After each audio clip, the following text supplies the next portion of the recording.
Good morning, students. I hope everybody's exam has been good. Okay, we have fairly unit test. Okay. So today we are going to discuss our second chapter, that is physical quantities and measurement. Okay. So before going to discuss the chapter, we have to know what are the learning objectives of this chapter. Okay, that is first we have to know the learning objectives. Okay, so first is measurement density of an irregular solid and also as well as regular solid also. Second one, measure density of a liquid also, concept of flotation, concept of relative densities, solve numerical problem based on the density, and 6, that is compare densities of matter in 3 states of matter, like that means solid, liquid and gas. So before going to measure the density of an irregular or regular or of a liquid, we have to know what is density. Okay, and how, on which factors actually density depends, and also we have to know about unit of density. Okay, so first of all, first is what is density. Simple, we can say density is the mass per unit volume, okay, of a material substance. So mass of a unit volume of a material substance, that means here you can see that the formula density means d is equal to m by v, where m is the mass of the body and v is the volume of the body. Okay, and in generally here you can see mass is a scalar quantity, that means mass does not depend on direction. Okay, and also volume, it is also scalar quantity, it is also not depend on direction. That's why density is also a scalar quantity, that means the density does not depend on the direction, or it has no direction. Density has only magnitude. That's why density is a scalar quantity. From this case also we have to know the unit of the density. We know the density of the mass in SI system, kg, and what is the unit of the volume, meter cube. So kg per meter cube, it is the SI unit of density. And what is the CGS unit of density? Simple, we can say gram per centimeter cube. Okay, so first one is actually SI unit, and the second one, that is CGS unit. And here you can see the third point, density is commonly expressed in units of grams per cube centimeter.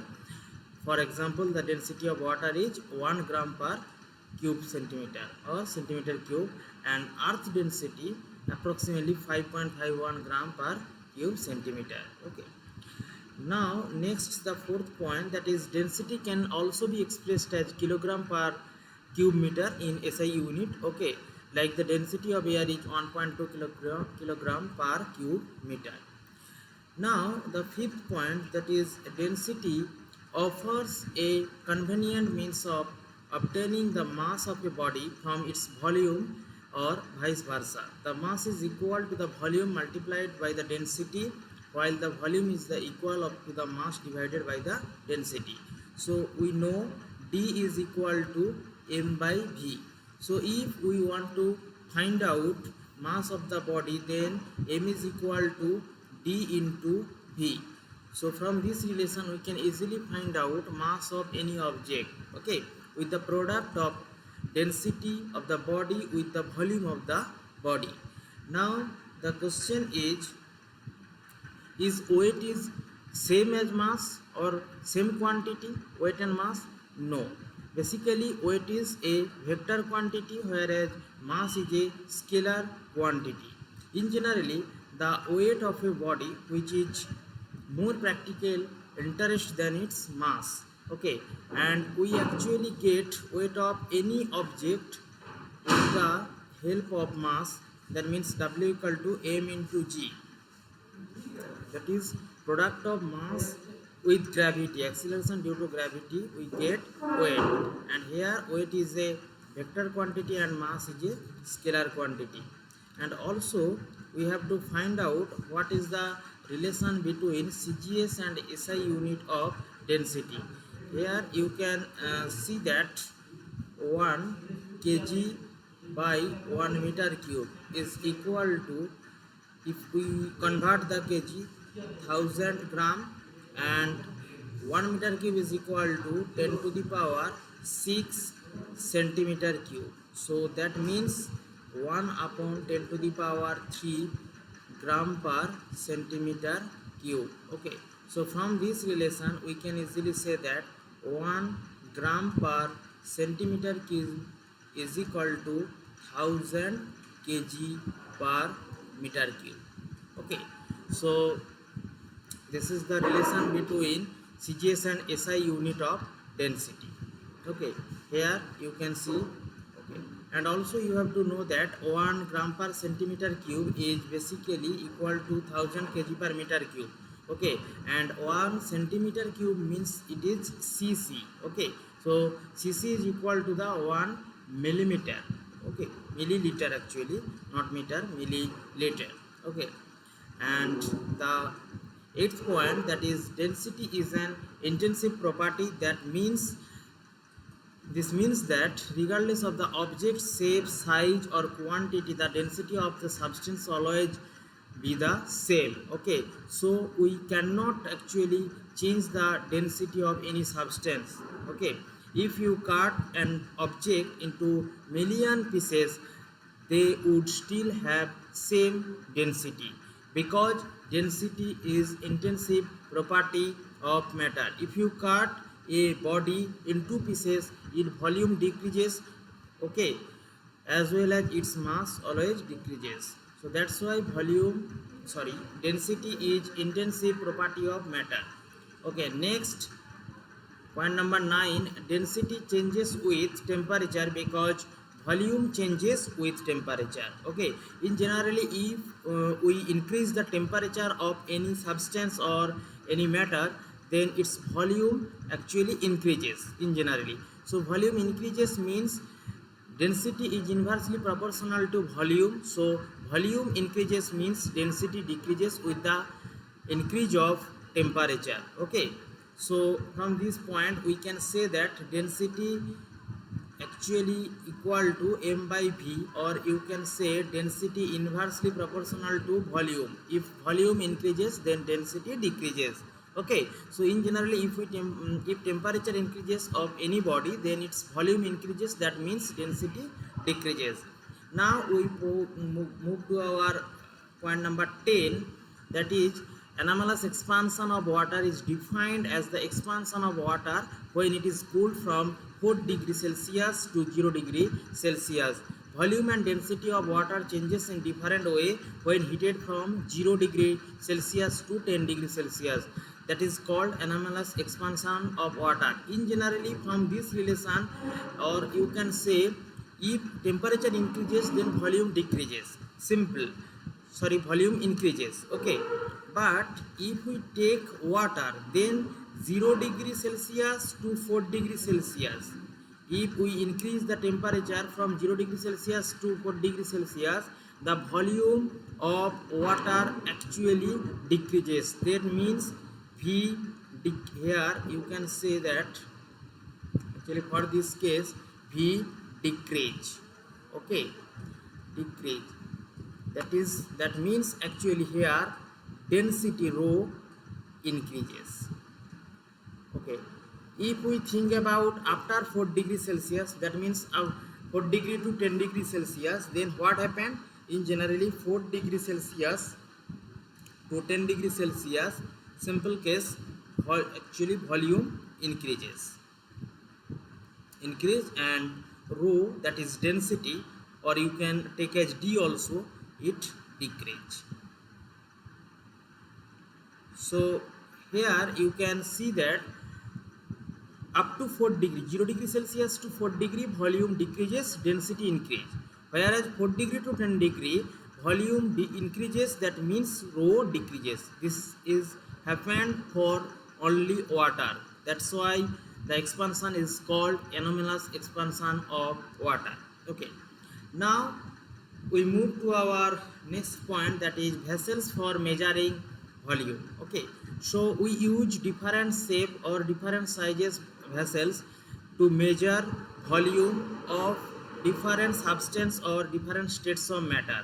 Like first we take, here you can see different pictures or different images. Okay, so for this first one, we just using this vessel, we can find out volume of a liquid up to 100 ml. Okay, this is 200 ml up to, this is 500 ml.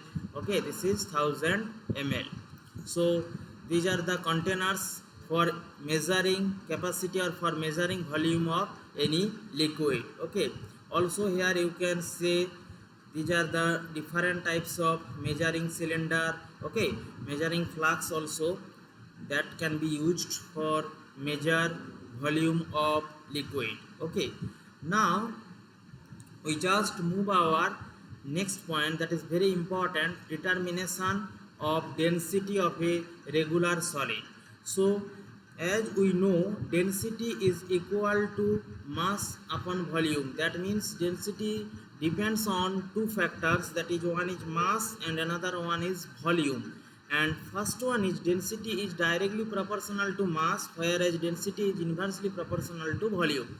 So if we want to find out density of any regular or irregular solid body, then at first we have to find out mass and then we have to find out volume of the body.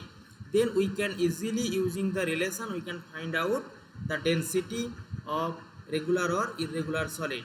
So the first point, that is find out mass using a beam balance.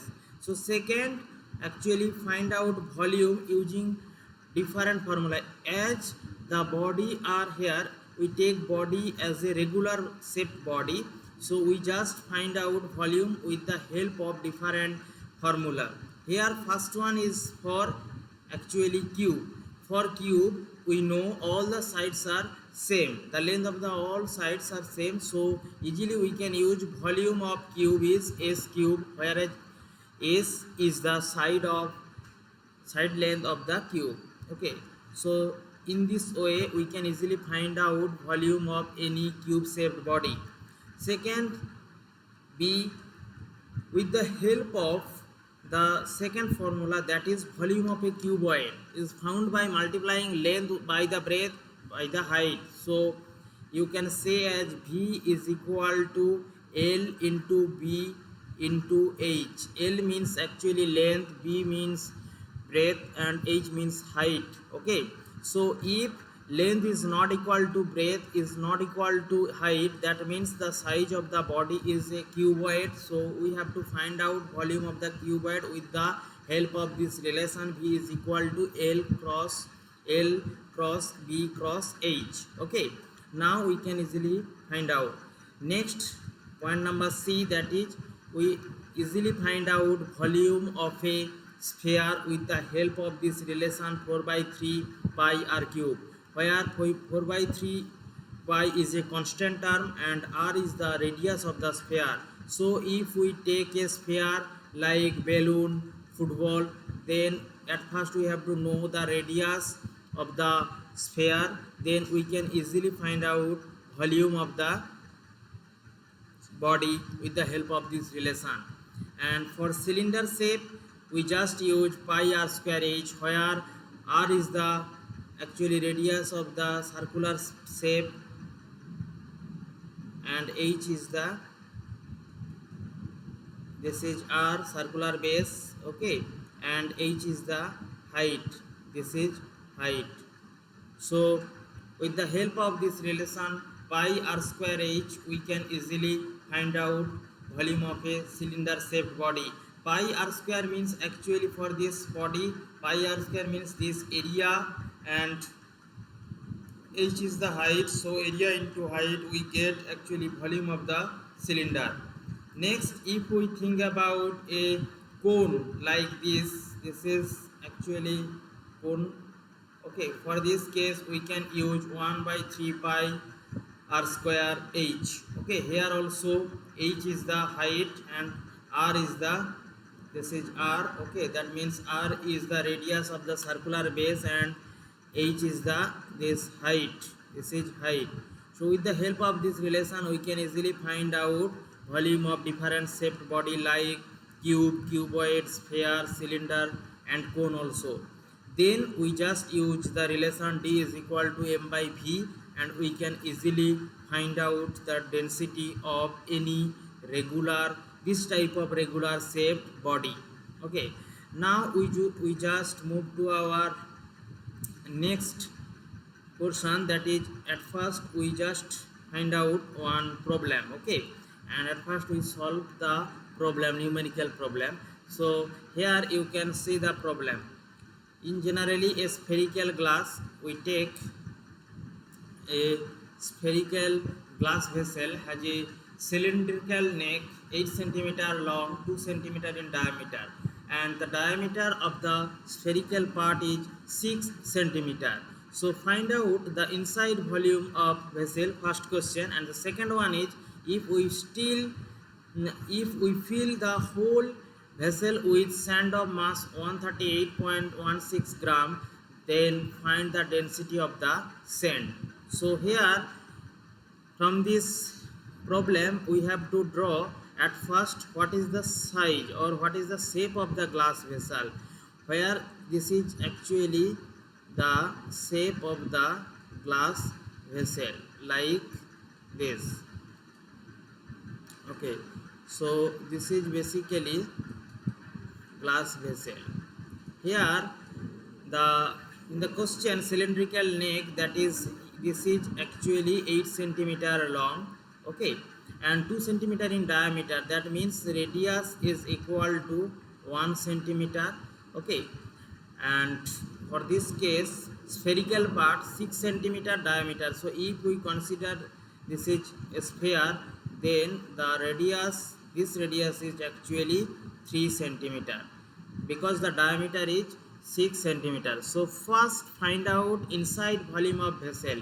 So here we can see two portion, one is cylindrical portion. Okay, so for this first portion what is the relation? Actually the relation is for the first one pi r square h. So here pi r means actually 1. If we find out in CGS unit, because all the units are given in CGS system, so r is taken as 1 and h is 8. So this means actually 8 into 3.14, which is the value of pi. So this is actually volume, that means a centimeter cube. Okay, for the above part, and for the lower part second volume is actually 4 by 3 pi r cube, that is equal to r means 3, so 3 cube means actually 4 by 3 pi r, that means actually 3 cube. So here we can easily find out 9 4 is 36 into 3.14. Okay, so this is also centimeter cube. Now what is the first question? First question is total volume. So we can easily find out total volume. V is equal to, okay, V is equal to 8 into 3.14 plus 36 into 3.14. That means if we calculate, then we can easily find out 44 into 3.14 centimeter cube. This is the total volume. Now if we fill the whole vessel with sand of mass, that is m is given 138.16 gram. So what is the density of sand? Actually density of sand means mass of sand divided by volume of sand. but here actually we at first we find out inside volume of vessel and we fill the whole vessel with sand. That means volume of the sand is equal to the inside volume of the vessel. So we just use the relation 138.16 divided by 44.3.14. Okay, this is the answer, gram per centimeter cube. Okay, so in this way we can easily find out density of this question or density of the sand. Okay, now we move our next part, that is similarly define determination of density of an irregular solid using a measuring cylinder. Okay, in this way we can easily find out same problem, same type, just the body is irregular, so we cannot use the relation, any relation like for solid shape or cuboid, cylinder or sphere. Okay, so the volume that are known for me or known for us, actually volume of any regular shaped body, we cannot use the relation. So at first similarly we have to find out mass of the body with the help of beam balance. The next one is find volume using a measuring cylinder. Okay, then we have to find out the density with the help of the relation D is equal to m by v. Here you can see one problem that is solved. Here at first you can see this is one measuring cylinder. Okay, first we take some water. Okay, and the volume of the water is approximately, if we take 60 ml. Now one body, that is we take irregular shaped body. Okay, if it is irregular shaped body, okay, after actually submerged in the water, the volume changes. Okay, now the second volume, this is first volume without body is 60 ml and the second volume with the body is approximately 80 ml. So increase in volume, okay, that is actually v2 minus v1 is equal to 20 ml. This is the volume of the irregular shaped body. In this way you can find out volume. Okay, and here you can take one problem, okay, for irregular solid. First m is given, that is 360 gram. Okay, so before immersing the substance in the liquid, first volume is 50 centimeter cube. After submerging the body inside the liquid, the volume becomes 80 centimeter cube. So volume increases by 30 centimeter cube, that is the volume of irregular solid. So density is equal to mass upon v, that means 360 by 30. Okay, so we get 12 gram per centimeter cube. So in this way we can easily find out density of any irregular shaped body. So for irregular shaped body we cannot use any relation. Okay, in generally we have to use a measuring cylinder. Okay, at first we take some liquid inside the cylinder, then we just note down the volume of the liquid, then we actually submerge irregular shaped body. Now we just actually take reading the second volume, then the difference of these two volume is the volume of irregular shaped body. In this way we can easily find out volume of any irregular shaped body, and again we just find out mass of body with the help of beam balance. Then we just use D is equal to, okay, m by v, and we can easily find out the density of irregular shaped body. Okay, so from this case you can easily say that actually the volume of the body is irregular shaped body is same as the displaced liquid, volume of the displaced liquid. So first liquid volume is 60, after actually immersing the body, the volume displaced by here 20 or 30. So this is the same as the volume of irregular shaped body. Okay, so